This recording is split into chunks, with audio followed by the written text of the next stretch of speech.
It is seen that in many of the projects, there are many engineers who lack skills in reading the drawings and documents. Because drawings and documents, if you are able to study properly, this is what is one of the engineers' important job, civil engineers.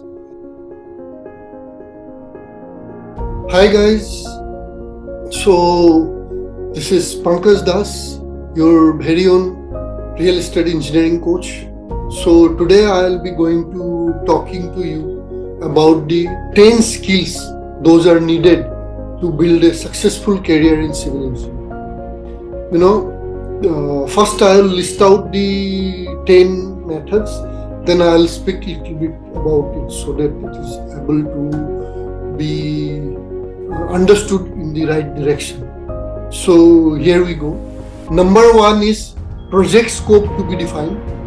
Number 2, using MS projects and Primavera. Number 3, reading and understanding drawings and documents. Number 4, quantity takeoff from drawings. Number 5, preparation of budget. Number 6, preparation and compilation of tender and contract documents. Number 7, preparation of QA/QC and ESS documents. Number 9, execution as per approved systems and processes. Number 10, which is nothing but stakeholder management. So these are the 10 skills that are needed to build a successful career in civil engineering. Now let's talk a little bit more in detail so as to enable you to understand. So project scope to be defined. What does it mean?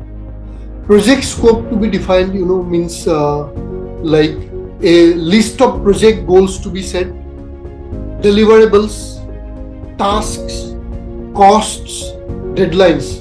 These all elements form the components of the project scope, which need to be defined at the day one. Then comes the planning. Now, how do we planning? Planning, there are two tools basically which we use. One is MS projects and another is Primavera. In India, in most of the companies, still MS projects is being used as the planning tool, by means of which we make a schedule of the project in a detailed way.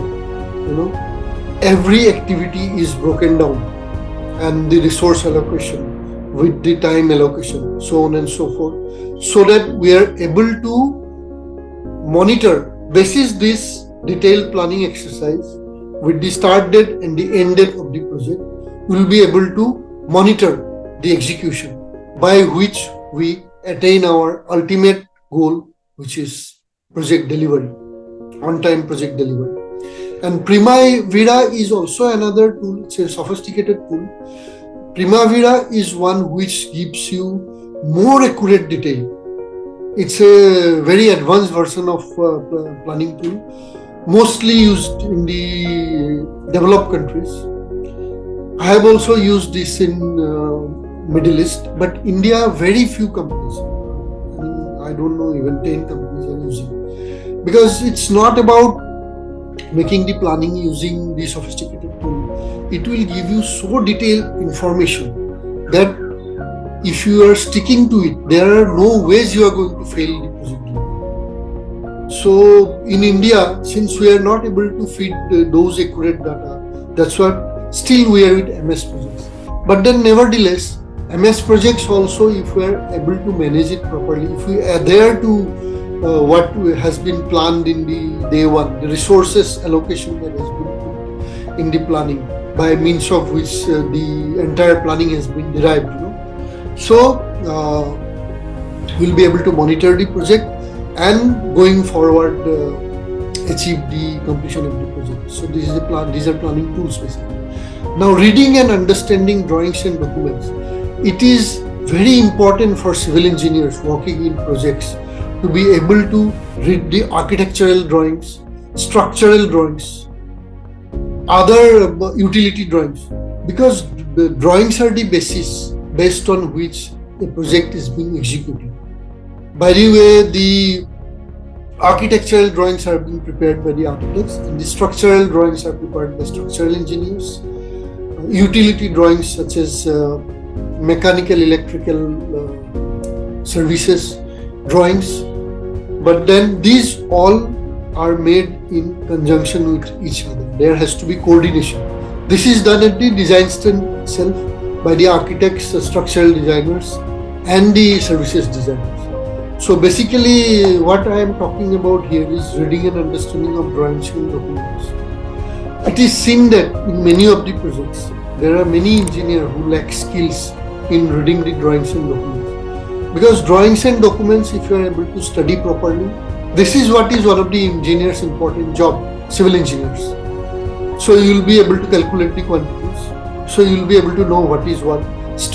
Architectural drawings gives you an overview in terms of elevation, perspective, etc.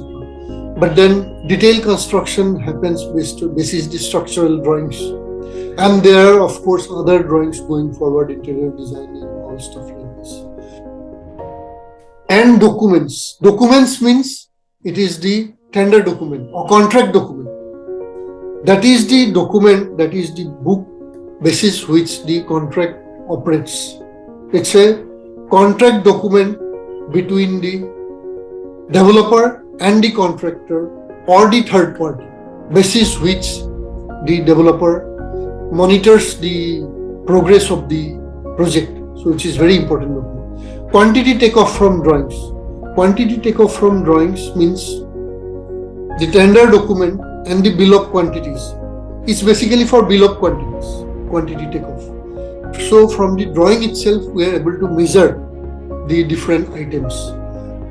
RCC, reinforced cement concrete, reinforcement steel, concrete content, brickwork, plaster, tiles, whatever items are involved in the project, it has to be taken off from the drawing. That is called quantity takeoff. Suppose for building, how much quantity? To make an estimate, the quantity takeoff is a must. So civil engineers need to be very good at reading the drawings and understands. Then only he will be able to execute the project. So that is the concept. Now preparation of budget. Basis this quantity takeoff, contract department people will obtain different quotations from different vendors. And after agreeing with the particular vendor, the rates are defined. And accordingly, when you add up with all the things considered to be completed for the project, that comes up in a sheet which is called budget. Budget has to be very carefully prepared before the beginning of the project and obtain approval from the management, because basis that fund allocation is going to come from the developers or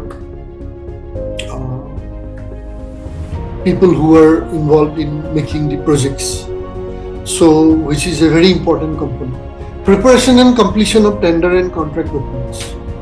This is also a vital role, because basis these documents, the contractors are going to bid for your project. Tender and contract document includes like norms of the contract, bill of quantities, type of contract, and the different clauses under which the project is going to be executed. So there is a tender and contracts department. So there are specific courses for the civil engineers to become an expert in the tender and contract documents, and which is a very vital and important department. So this is another subject. Preparation of robust systems and processes.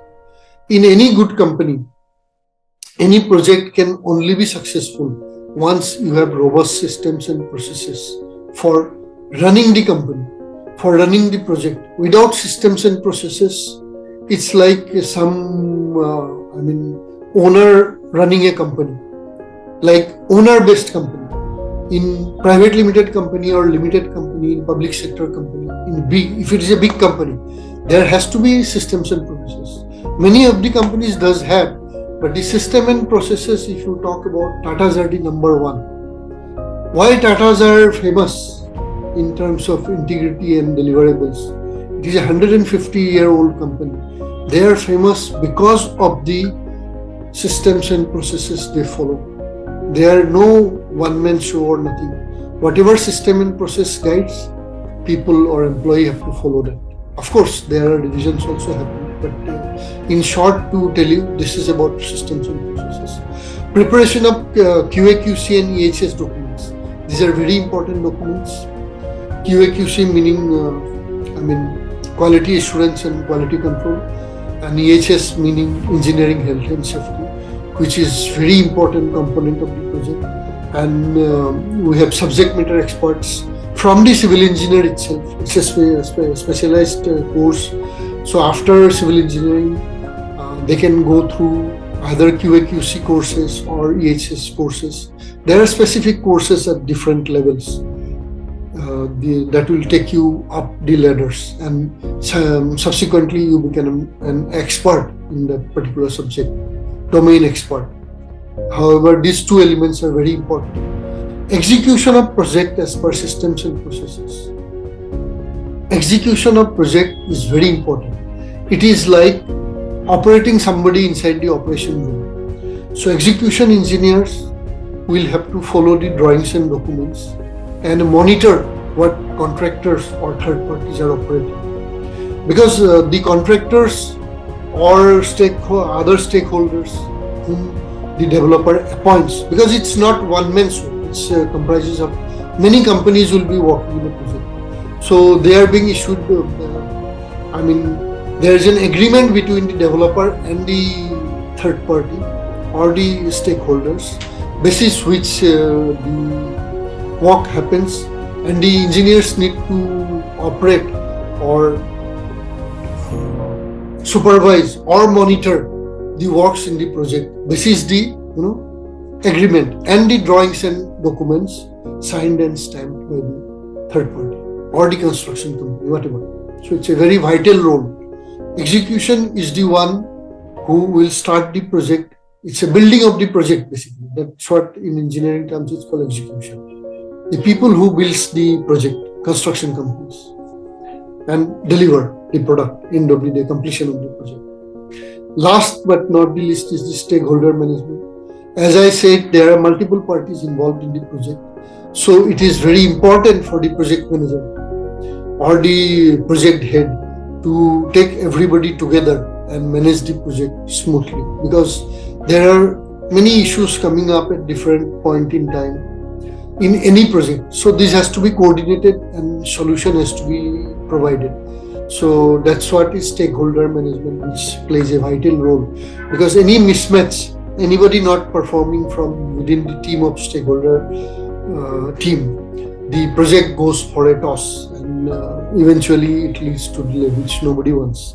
The aim of every project is to be delivered on time with world-class quality. So I hope I was able to explain you the 10 skills those are needed to build a successful career in civil engineering.